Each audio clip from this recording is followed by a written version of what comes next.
போதும் போதும் போதும். துளசி, எங்க கிளம்பிட்டீங்க? தியாவை ஸ்கூல்ல விட்டுட்டு நான் வேலைக்கு போறேன். ஓ,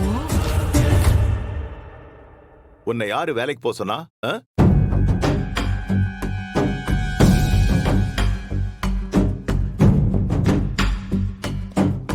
யாரும் சொல்ல தேவையில்ல. என்னோட தேவைக்கு நான் வேலைக்கு போறேன். இத்தனை நாளா அப்படிதான் போயிட்டு இருக்கேன்.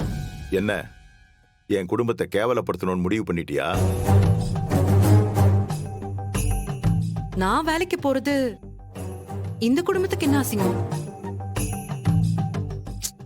ஏங்க, நீங்க சொல்றதெல்லாம் அவ கேட்க மாட்டாங்க.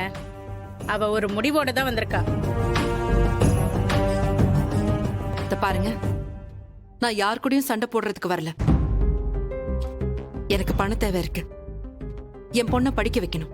அவளோட மருந்து செலவை பார்க்கணும். இதுக்கெல்லாம் நான் வேலைக்கு போனாதானே சமாளிக்க முடியும்.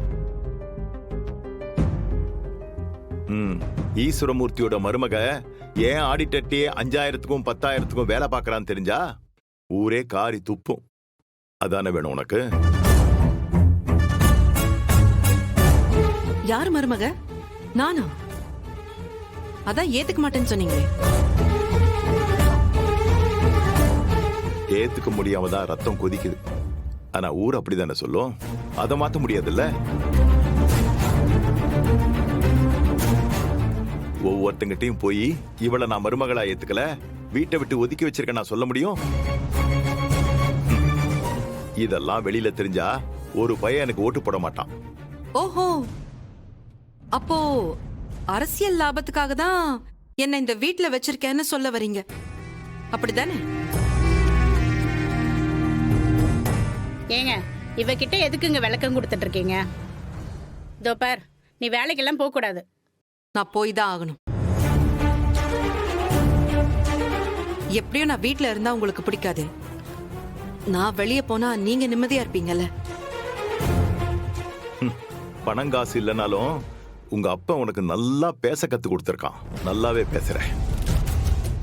எனக்கு டைம் ஆச்சு, நான் கிளம்புறேன். வா. திமிரு. மாமா, நீங்க நினைக்கிற மாதிரி பொண்ணு இல்ல துளசி.